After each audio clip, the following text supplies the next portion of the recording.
En la soledad de su dolor, una pregunta atravesaba el silencio. ¿Es Él? ¿Por qué se le concede luz al que sufre y días al que tiene el alma llena de amargura? En la región de Uz vivía un hombre distinto a todos los demás, Job. Íntegro, justo y temeroso de Dios, gozaba de riquezas, familia numerosa y gran honor. Pero en las alturas, en medio del consejo celestial, se levantó un reto. ¿Sería Job leal solo porque todo le iba bien? Entonces comenzó una prueba que sacudió hasta los cimientos de su existencia. «Señor, Señor», corrían siervos jadeando, «traigo noticias terribles, pérdidas, más pérdidas. Daos prisa, moveos». Enfermedad, abandono y preguntas sin respuesta. Lo que parecía el fin absoluto se transformó en el escenario donde la fe más genuina se reveló, donde el sufrimiento se encontró con la esperanza y el hombre terminó cara a cara con su Creador. En la extensa tierra de Uz vivía un hombre incomparable, Job. Su nombre era sinónimo de integridad, porque era intachable, recto, reverente a Dios y apartado del mal. La mano del Altísimo reposaba sobre él en abundante favor. Tenía 7 hijos y 3 hijas que llenaban de alegría su hogar, y sus posesiones eran innumerables. Contaba con 7,000 ovejas, 3,000 camellos, 500 yuntas de bueyes, 500 asnas y una gran cantidad de siervos que atendían sus tierras y ganado. Sus ovejas cubrían los prados, sus camellos atravesaban las rutas comerciales, sus bueyes removían la tierra fértil y su servidumbre trabajaba con diligencia. No había en todo el oriente un hombre más próspero que Job. Pero su verdadera grandeza no estaba solo en sus bienes, sino en su devoción. Cuando sus hijos organizaban banquetes, la alegría rebosaba. «La abundancia nos sonríe», decían. «Sí, brindemos por la prosperidad de nuestra casa». Y cuando las fiestas terminaban, Job se levantaba temprano para ofrecer holocaustos por cada uno de ellos, pensando: «Tal vez mis hijos hayan pecado y maldecido a Dios en su corazón». Era sacerdote de su hogar, intercesor por los suyos, un testimonio viviente de respeto y fidelidad al Señor. Mientras en la tierra todo lucía perfecto, en el cielo se desarrollaba un misterio. Los hijos de Dios se presentaron ante el trono, y entre ellos apareció también Satanás, el acusador. El Altísimo preguntó: «¿De dónde vienes?». El adversario contestó con frialdad: «De recorrer la tierra y andar por ella». Jehová lo miró con autoridad y declaró: «¿Has considerado a mi siervo Job? No hay otro como él en la tierra, irreprochable y recto». Satanás respondió con desprecio: «¿Y acaso Job teme a Dios por nada? ¿No lo has rodeado de protección a él, a su casa y a todo lo que tiene?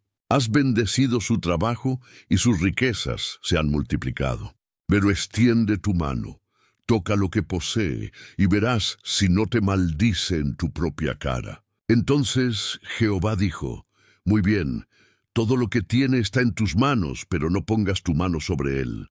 Y Satanás salió decidido a golpear. Las pruebas no se hicieron esperar. Job estaba en su casa cuando entró un mensajero jadeante, con los ojos llenos de terror. «Vengo con noticias espantosas. Los bueyes estaban arando y las asnas pastaban cerca, cuando de pronto los sabeos atacaron, se llevaron el ganado y mataron a los criados a filo de espada. Solo yo logré escapar para contártelo». El corazón de Job apenas procesaba esas palabras cuando entró un segundo mensajero con las vestiduras chamuscadas. Fuego de Dios cayó del cielo, consumió las ovejas y a los pastores, todo quedó hecho ceniza. Solo yo escapé para traerte la noticia. Mientras aún hablaba, llegó un tercer mensajero, tambaleándose y con heridas en el cuerpo. Los caldeos, divididos en 3 grupos, se lanzaron sobre los camellos. Se los llevaron y pasaron a los criados por la espada. Solo yo sobreviví para avisarte. Cada informe era un mazazo, pero lo más devastador aún no había llegado. Un cuarto mensajero irrumpió gritando, pálido y con la voz quebrada: «Tus hijos e hijas estaban comiendo y bebiendo vino en casa del hermano mayor. De pronto, un viento fuerte vino del desierto, golpeó las 4 esquinas de la casa y la casa se derrumbó sobre los jóvenes. Todos murieron. El dolor de Job fue indescriptible. En un solo día perdió sus bienes, sus siervos y a sus amados hijos. El hombre más ilustre de Oriente quedó sumido en lágrimas y polvo. Entonces se levantó, rasgó su manto, se rapó la cabeza y se postró en tierra. Con la voz entrecortada, pero el espíritu firme, pronunció palabras que atravesarían la historia. Desnudo salí del vientre de mi madre, y desnudo volveré. Jehová dio, Jehová quitó. Bendito sea el nombre de Jehová. Así concluyó el primer embate. Satanás había descargado su furia, pero Job no pecó ni atribuyó a Dios injusticia alguna. De nuevo el cielo se abrió en solemne reunión. Los hijos de Dios se presentaron ante Jehová y, una vez más, Satanás apareció entre ellos. El Altísimo preguntó con la misma voz que sostiene los mundos: ¿De dónde vienes? El acusador contestó con aparente indiferencia: de recorrer la tierra y andar por ella. Jehová le dijo con firmeza: ¿Has puesto atención a mi siervo Job? Aún conserva su integridad, aunque tú me incitaste contra él para arruinarlo sin motivo. Satanás respondió: piel por piel, todo lo que el hombre tiene lo dará por su vida. Toca su cuerpo, hiere su carne, y verás si no te maldice en tu misma presencia. Jehová replicó: está en tus manos, pero respeta su vida. Y el enemigo salió enfurecido. Job, que ya había perdido su fortuna y a sus hijos, fue alcanzado ahora en lo más íntimo, su salud. Desde la planta de sus pies hasta la coronilla fue cubierto por llagas malignas. La piel se le abría, la carne se inflamaba y el dolor lo devoraba día y noche. Incapaz de encontrar alivio, se sentó sobre un montón de ceniza, tomando un tiesto para rascarse las heridas. El hombre más respetado del Oriente se convirtió en un espectáculo de sufrimiento. Muchos lo miraban con lástima, otros con desprecio. Su esposa, destrozada por la pena y cegada por la desesperación, se acercó y le dijo con amargura: ¿todavía mantienes tu integridad? Maldice a Dios y muérete. Era como si la voz del acusador hablara a través de ella. Job, débil en el cuerpo pero firme en el espíritu, respondió con tristeza: hablas como una mujer insensata. Recibiremos de Dios solo lo bueno y no aceptaremos también lo difícil. En todo esto, Job no pecó con sus labios. Entonces llegaron 3 de sus amigos: Elifaz de Temán, Bildad de Suach y Zofar de Naamat. Cuando lo vieron a lo lejos, no lo reconocían. No puede ser él. ¿Estás seguro, Elifaz? Casi no se le reconoce. Mirad su miseria. Al entender su estado, alzaron la voz y lloraron. Rasgaron sus mantos y se echaron polvo sobre la cabeza en señal de duelo. Luego se sentaron junto a él en el suelo, 7 días y 7 noches. Nadie dijo nada, porque veían que su dolor era demasiado grande. Ese silencio habló más que 1000 discursos. Allí estaba el justo, rodeado de amigos incapaces de aliviarlo, atrapado en un sufrimiento que traspasaba cuerpo y alma. La escena entera era un grito silencioso al cielo, una pregunta que resuena hasta hoy: ¿por qué padece el inocente? Después de 7 días de silencio, Job abrió la boca. Perezca el día en que nací y la noche que dijo: se ha concebido un varón. No maldijo a Dios, sino el día de su nacimiento. Su dolor lo llevó a preguntar: ¿por qué se da luz al que sufre y vida al que está amargado de alma? No estaba atacando al Creador.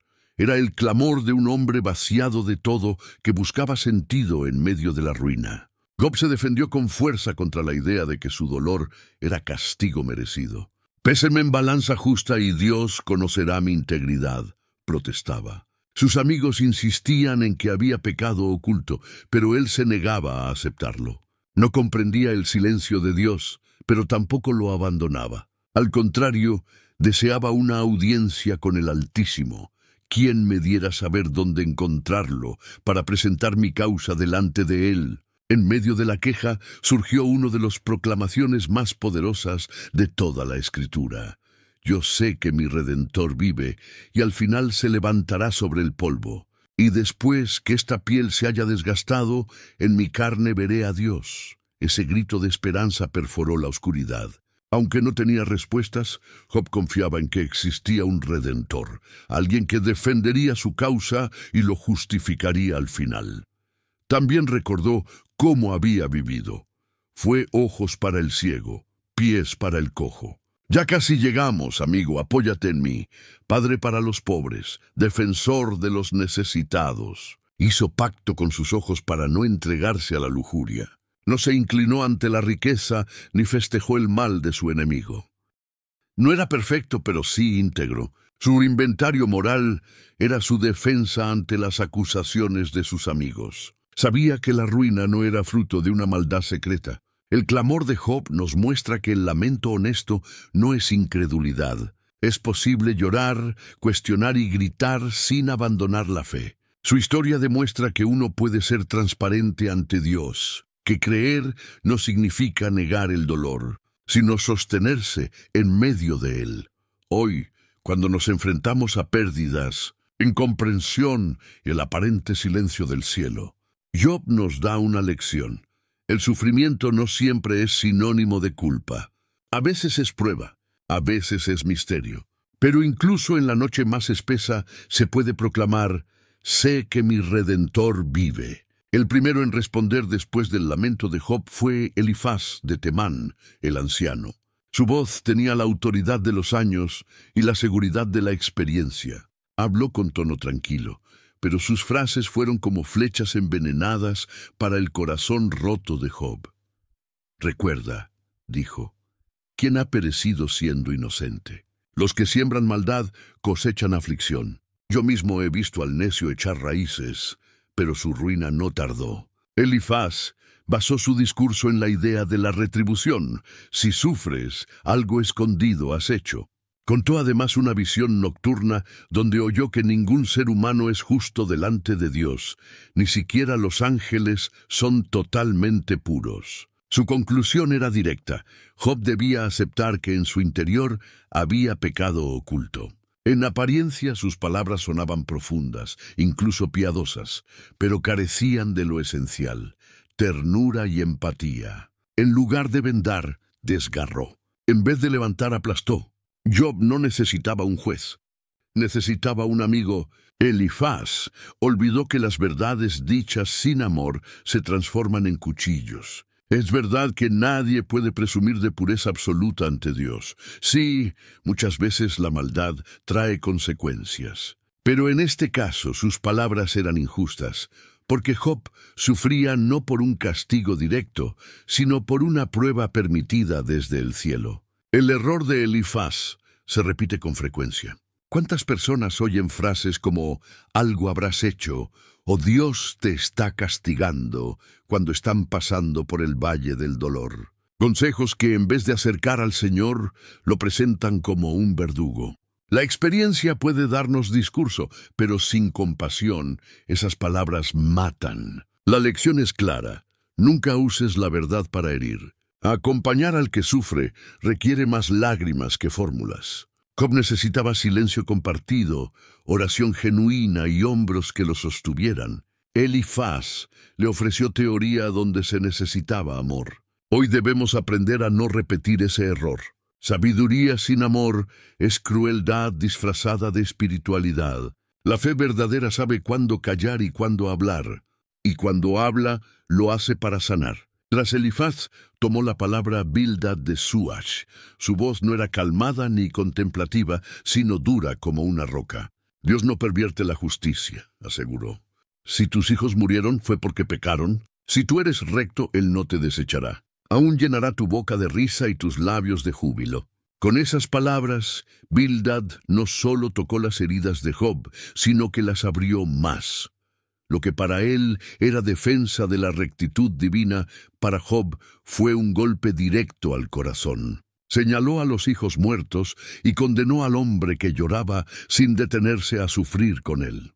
Luego habló Zofar de Naamat, el más severo. Su discurso fue implacable.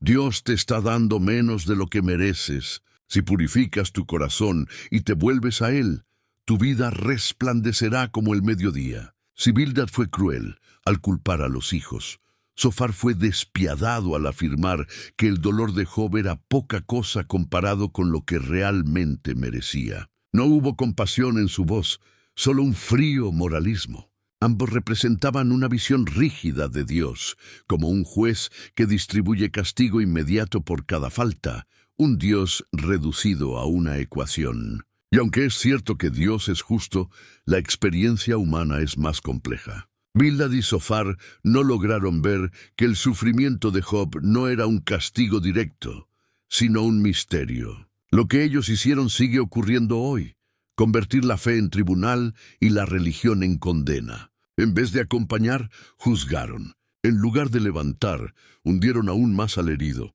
Así demostraron que una teología sin misericordia se convierte en opresión. La enseñanza es contundente.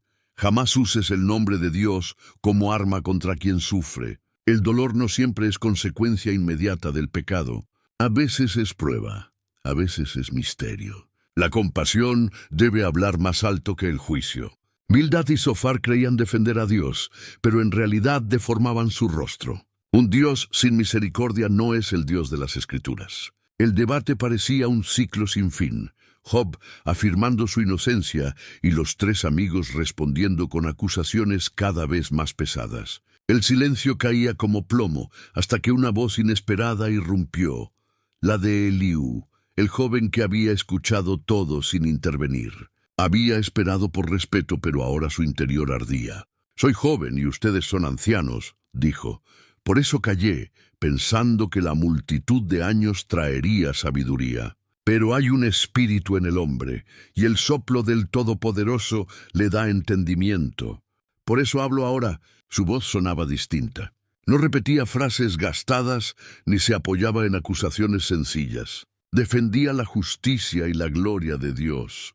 «Job, hablas con enojo», le dijo. «Te concentras en demostrar tu inocencia y preguntas qué ganancia hay en servir a Dios. Pero ¿quién eres tú para medir al Altísimo? ¿Acaso el Creador tiene que rendir cuentas a la criatura que formó?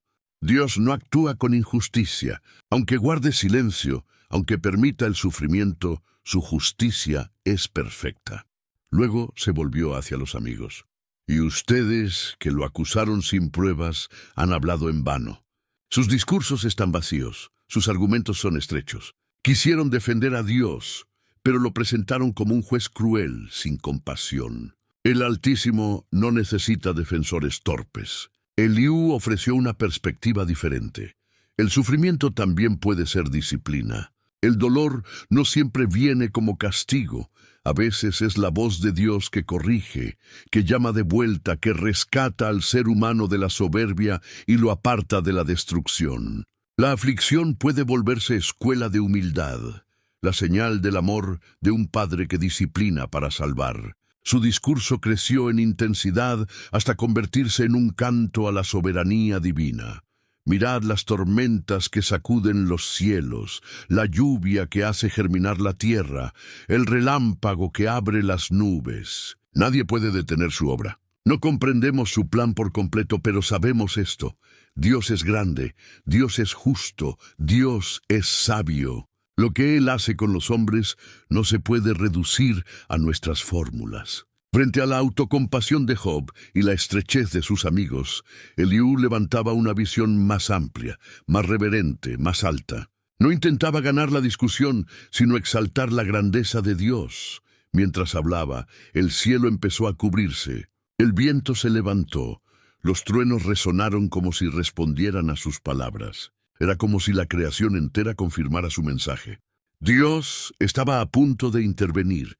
El silencio se volvió casi insoportable. Eliú concluyó, pero sus palabras seguían retumbando en la conciencia de todos. El viento soplaba desde los 4 puntos, y el cielo, antes claro, se oscureció con nubes densas que parecían cargar el peso del universo. Algo sobrenatural se acercaba. De repente un rugido sacudió la tierra. Un torbellino descendió sobre aquel lugar. No era un viento común, sino un remolino encendido de majestad, como si la voz del cosmos se hubiera despertado. Y desde ese torbellino habló Jehová: ¿Quién es este que oscurece mi consejo con palabras sin conocimiento? Ciñe ahora tus lomos como hombre. Yo te preguntaré, y tú me responderás. Job cayó al suelo. Sus labios temblaban.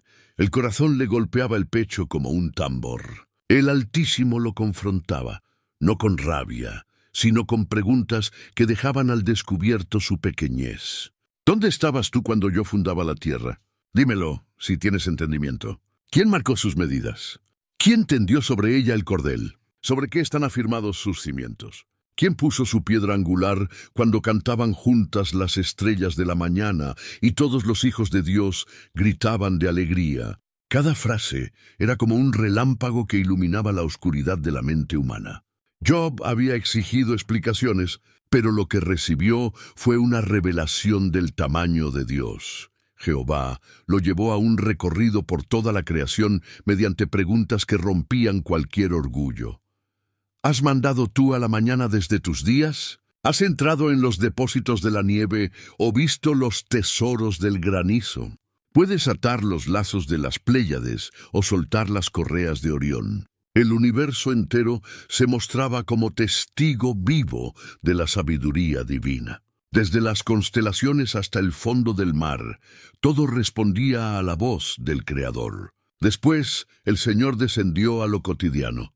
¿Quién da alimento al cuervo cuando sus polluelos claman a Dios? ¿Cazarás tú la presa para la leona o saciarás el hambre de los leoncillos? ¿Es por tu inteligencia que el halcón toma vuelo o que el águila se remonta y pone su nido en lo alto? Las palabras atravesaban a Job. Lo que él había considerado simple naturaleza se revelaba ahora como una sinfonía dirigida por el Altísimo. El torbellino rugía y Jehová continuó: ¿podrá contender el que discute con el Omnipotente? El que reprocha a Dios, que responda. Job no podía más. He aquí que soy insignificante, murmuró. ¿Qué te responderé? Pongo mi mano sobre mi boca. Hablé una vez y no responderé. Aún 2 veces, mas no insistiré. Pero Dios no había concluido. Por segunda vez la voz tronó desde el torbellino: ciñe ahora tus lomos como varón. Yo te preguntaré, y tú me responderás. ¿Invalidarás tú también mi juicio? ¿Me condenarás a mí para justificarte tú? El Altísimo no solo mostraba su poder en la creación, sino que revelaba algo más profundo. Ningún ser humano tiene derecho a cuestionar la justicia de Dios para poder quedar bien consigo mismo. Entonces Jehová le presentó criaturas colosales como símbolos de su poder. Mira a Behemoth, al cual hice como a ti. Come hierba como el buey. Su fuerza está en sus lomos, y su vigor en los músculos de su vientre. Sus huesos son como tubos de bronce, sus miembros como barras de hierro. ¿Y al Leviatán? ¿Podrás sacarlo con anzuelo? ¿Pondrás una cuerda en su lengua? ¿Quién se atreve a abrir las puertas de su boca, rodeada de dientes aterradores? Ante estas imágenes, Job entendió lo que ninguna explicación humana podía aclarar. La justicia de Dios está ligada a su poder, y su poder a una sabiduría sin límites. El viento se calmó, pero el eco de la voz divina quedó grabado en las rocas, en los corazones y en la historia. El debate había terminado. El mismo Dios había hablado. Job había llenado sus días de interrogantes, tratando de entender por qué sufría siendo justo, deseando una explicación que calmara su alma. Pero cuando Dios apareció en el torbellino, no le dio una respuesta sencilla, sino una visión de su grandeza. Le mostró la inmensidad del universo, la fuerza del mar, el orden de los astros y la magnificencia de la vida. Con eso Dios parecía decirle: Job, tu dolor es real, pero tu perspectiva es pequeña. No puedes abarcar los misterios de mi propósito, porque yo soy quien sostiene todo lo que existe. Aprendemos así que Dios no se manifestó para humillar a Job, sino para abrir sus ojos. La fe verdadera no depende de comprender cada detalle de nuestro sufrimiento, sino de aceptar que hay un Dios inmensamente mayor que nuestras dudas, y que al confiar en Él, aun sin entenderlo todo, hallamos la paz más profunda. El torbellino cesó, pero la voz del Señor seguía resonando en el corazón de Job como un eco eterno. Por primera vez, El hombre que había levantado su queja con tanta fuerza comprendió lo que significaba encontrarse con el Altísimo. Se postró en tierra con el rostro en el polvo y confesó entre lágrimas: «De oídas te había conocido, pero ahora mis ojos te ven. Por eso me retracto y me arrepiento en polvo y ceniza». Esa confesión fue la cima de todo su proceso. No se trataba de ganar una discusión ni de demostrar que era inocente. Se trataba de rendir el corazón ante la majestad de Dios. Job entendió que su sufrimiento no era señal de abandono, sino el camino que lo llevó a una visión más profunda de su Creador. Luego la mirada de Dios se dirigió a los 3 amigos que lo habían juzgado injustamente. «No habéis hablado de mí lo recto como mi siervo Job», les dijo con firmeza. «Tomad ahora 7 becerros y 7 carneros, id a mi siervo Job y ofreced holocausto por vosotros. Mi siervo Job orará por vosotros, porque a él atenderé». El contraste fue total. Aquellos que habían señalado a Job como culpable, ahora dependían de su intercesión para recibir misericordia. Y Job, lejos de guardar rencor, oró por ellos. Esa oración marcó el inicio de su restauración. Entonces, como el amanecer que rompe la noche más oscura, Jehová volvió a bendecir a Job. Le concedió el doble de lo que había perdido. Sus rebaños crecieron, su hacienda se multiplicó, sus hermanos y conocidos regresaron para consolarlo y llevarle regalos. Sus días se llenaron de honra y abundancia, pero la bendición más profunda fue la restauración de su familia. Job y su esposa, que habían atravesado juntos el valle de la pérdida, recibieron nuevos hijos. Dios les dio de nuevo 7 hijos y 3 hijas, como un nuevo amanecer después de tanta oscuridad. Ahora Job sabía que la verdadera riqueza no estaba en los bienes, sino en la comunión con el Dios vivo. Vivió 140 años más, vio a sus hijos, a sus nietos y a los hijos de sus nietos hasta la 4ª generación. Murió anciano y lleno de días, pero sobre todo, lleno de una visión renovada de la gloria de Dios. La historia de Job nos confronta con una verdad poderosa. El sufrimiento no siempre es castigo. Muchas veces es el escenario donde Dios muestra su grandeza. Job nunca supo todos los detalles de por qué lo perdió todo, pero aprendió que la fe genuina no depende de la abundancia ni del dolor, sino de confiar en que Dios sigue en control. Su prueba nos enseña que, aun en la oscuridad más densa, la esperanza puede seguir viva, porque hay un propósito eterno detrás de cada lágrima. Si este relato tocó tu corazón, suscríbete para no perderte más historias bíblicas narradas con esta intensidad. Dale like si te impactó.